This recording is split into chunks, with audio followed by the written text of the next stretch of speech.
संस्कृति की बात यूट्यूब चैनल देखने वाले सारे दर्शकों ने अमित खटखट की राम राम भाई। फिलहाल जींद बैठे हैं और 5-6 दिन से आप देखने लग रहे हो लगातार सोशल मीडिया पे एक कनेक्टर और एक ड्राइवर बड़े वायरल हो रहे हैं। और क्यों वायरल हो रहे हैं, कि कुछ मुद्दा है, कि कुछ घटना है, वो सारी की सारी बातचीत करांगे। भाई जी नमस्कार। नमस्कार जी, और आपके सभी दर्शकों को भी मेरा नमस्कार। जो बेटी थी 16 साल की, उसकी जान और इज्जत बचाने का जो आपने काम कराया है, तो किस प्रकार तक की कुछ घटना थी? देखो जी, बचाने वाला तो परमात्मा है। हम तो उन परमात्मा ने माध्यम बनाए हैं। तो ये 14 तारीख की बात थी जो ही पीछे गई। अभी 4-5 दिन पहले मेरी ड्यूटी थी जींद से चंडीगढ़ रूट पे। तो हमारी गाड़ी यहाँ से चलती शाम को 3:50, तो मेरी उसी पे ड्यूटी थी। तो मैंने यहाँ से गाड़ी बुक करवाई। गाड़ी बुक करवाते समय गाड़ी तकरीबन बुक हो चुकी थी, 1-2 सीट बच रही थी। तो उस समय एक कोई छोटी बच्ची थी, वो स्कूल ड्रेस में थी, 15 से 16 साल इतनी उम्र होगी शायद उसकी, 16 साल के लगभग। तो वो गुड़िया आई, उसने पैसे दिए, अंकल मेरे को चंडीगढ़ जाना है, टिकट दे दो। तो वहाँ उससे फिर उस पर कुछ कम थे पैसे, 10-20 रुपये। वो साथी जो गाड़ी बुक कर रहा था वो बोला भाई तू चंडीगढ़ जाके ले लेना। मैं कोई बात नहीं भाई, तू टिकट दे दे इसको, मैं ले लूँगा, नहीं लेऊँगा तो भी कोई बात नहीं, बच्ची है, स्कूल वाले हैं, स्टूडेंट है। उसको सीट नंबर दे दी।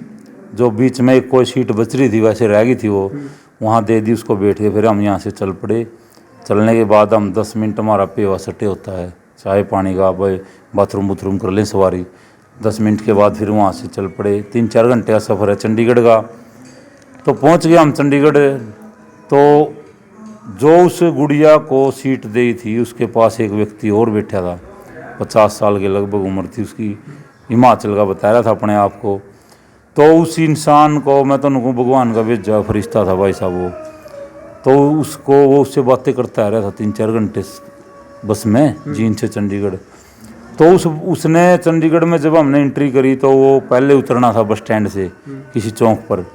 वो उतरने से पहले जब आगे आया जी, उसका स्टॉपेज आने वाला था, तो 2 मिनट पहले आगे आ गया। उसने मेरे को बुलाया, कंडक्टर साहब इधर आओ। मैं हाँ सर बोलो क्या प्रॉब्लम है। बोला जो लड़की मेरे पास बैठी है ये, मैं जींद से चंडीगढ़ आ गया, 3-4 घंटे इससे बातें करता आया। जो इसकी मैंने बात सुनी, उनसे पता चला भाई कोई गड़बड़ है। मेरा विचार कह रहा है कोई गड़बड़ है या लड़की कोई प्रॉब्लम में है। आप जब बस स्टैंड पे सवारियां उतारो तो इससे पूछ लेना। मैं सर कोई नहीं, मैं पूछ लूँगा। वो उतर के चले गए। तो जी हम बस स्टैंड पहुँच गए, 17 सेक्टर में चंडीगढ़। सारी सवारियाँ उतर गई। वहाँ वो लड़की मैंने आगे बुलाई, मैं बेटा आप आ जाओ। वो बोली हाँ अंकल। माँ कहाँ जाओगे? बोली अमृतसर जाना है। माँ आपके साथ कौन है? बोली अंकल कोई नहीं। कुछ देर बाद बोली वो अंकल मेरे पास पैसे भी नहीं, आप दे देना। माँ बेटा पैसे भी देंगे, तेरे को बस में बिठा देंगे, तो आप चिंता मत करो। बस बातें करी फिर, और उसका चेहरा थोड़ा घबरा रहा था, पसीना आ गया। माँ भाई इसको पानी पिलाओ, बैठ जाओ, थोड़ी गर्मी भी थी उस दिन। तो फिर माँ बेटा हम आपको छोड़ आएंगे, आप चिंता ना करो, आप हमारे को कोई कॉन्टैक्ट नंबर दे दो, घर वाले किसी से बात करा दो जहाँ जा रहे हो या जहाँ से आए हो। वो बोली मेरे को नंबर कोई याद नहीं है, ना घर का ना माँ बाप किसी का। माँ कोई एड्रेस घर का? बोली वो भी नहीं। माँ बेटा फिर ऐसे कैसे जाओगे आप, जब तक हमारी संतुष्टि करा दो। तो फिर वो लड़की ने काफ़ी देर हो गई, फिर बीच में हमारा खाने का टाइम था। माँ बेटा ऐसे करो, चलो आप पहले खाना खाओ।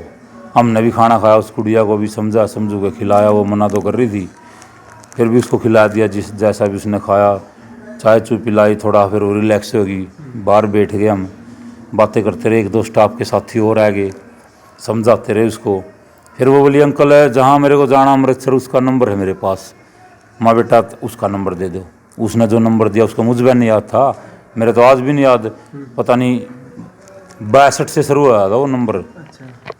ऊट पटांगना 62, 95, 85, पता नहीं क्या नंबर था मेरा, पूरा अब तो याद नहीं।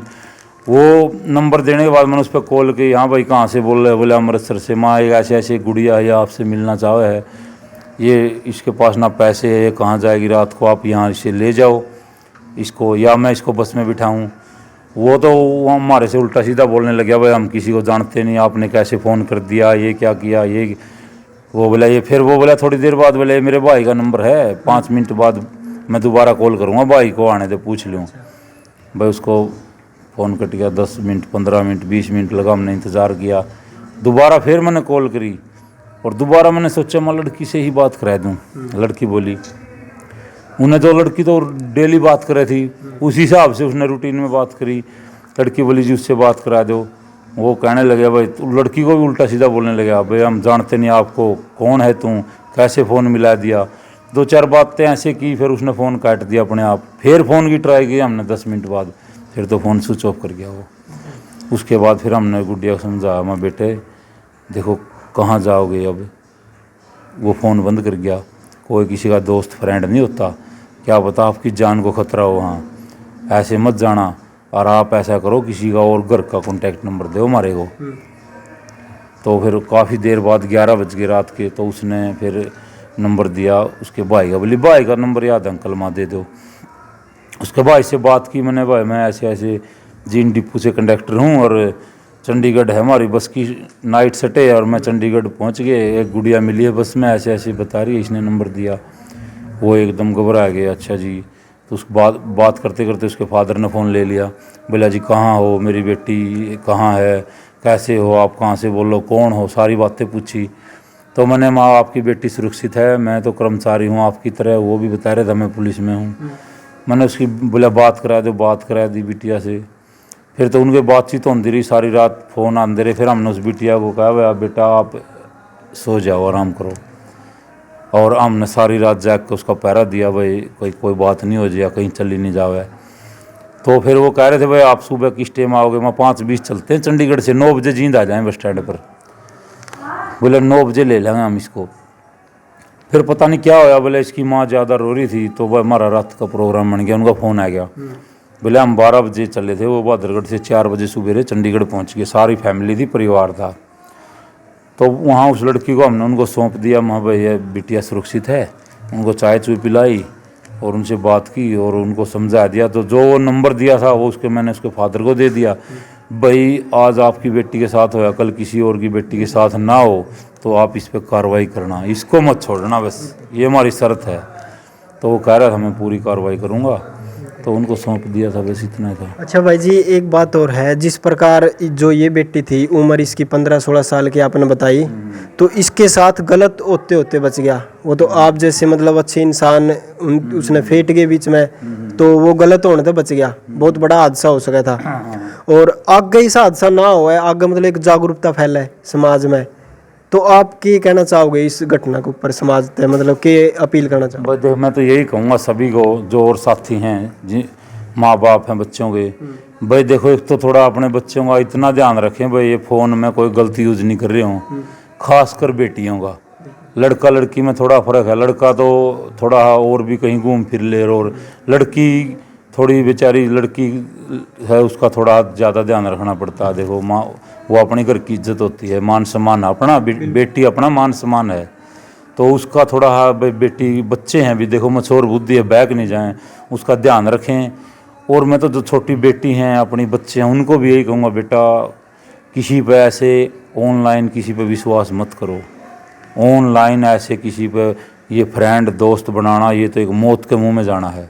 ऐसा किसी पे विश्वास ना करो। विश्वास करो अपने माँ बाप भाई बहन, उनसे पूछो, अगर कोई ऐसी बात हो जाए तो ध्यान रखें। बस मैं तो इतना ही कहना चाहूँगा। अच्छा, एक बात और है, समाज में आप देखा हाँ कि भाई कोई भी अगर राह चलता आदमी ने कहा अगर भाई राह चलता कोई भी मुसीबत गढ़ में नहीं गिरनी चाहिए, तो आपके मन में भी उस टाइम के चल रहा था, आप मदद करने की सोच रहे थे, सारी रात आपने बैठ कर काटी, तो आपके मन में भी ऐसा कुछ चलिया था कि भाई क्यों खाम खाई दूसरी आफत गढ़ में गाली, ऐसा कुछ चले हो मन में? देखो भाई, मन में, मारे मन में नहीं आई ऐसी बात। ये तो परमात्मा करना है। मारे तो बताऊंगे उस गुड़िया का लिखांदा रहा मैं तो सारी रात।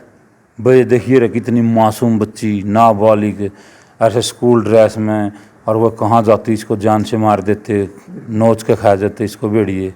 भाई पता नहीं, उसका चेहरा देख के हमारा तो कुछ याद ही नहीं आया। बस तो इसकी, जब तक इसके माँ बाप परिवार में सुरक्षित नहीं चली जाओ नहीं, हमारा तो एक जोश आया हमारे मन में, भीतर में एक जोश आ गया, भाई चलो हम आज किसी की ज़िंदगी बचने लग रही है। बातें तो होगी थी परिवार के लिए, तो हमारे मन में ऐसा कुछ नहीं आया भाई। अच्छा, आपने इतना अच्छा काम कराया समाज में, पूरा का पूरा समाज आपकी सराहना कर रहा है आज, और मान सम्मान भी लगातार कर देने लग रहे हैं।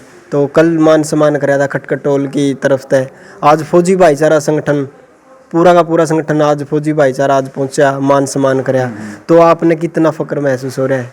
देखो जी, मैं तो अपना आपको सबसे बड़ा खुशकिस्मत मानू हूँ, और परमात्मा से जो मेरे इष्ट देव हैं, जिसको मैं मानता हूँ, मेरे भगवान हैं जो हमारे हैं, उनको मैं बार बार नमस्कार कर रहा हूँ उनके चरणों में कि इस अच्छे काम के लिए मेरा नंबर पड़ा, भगवान ने मेरे को चुना।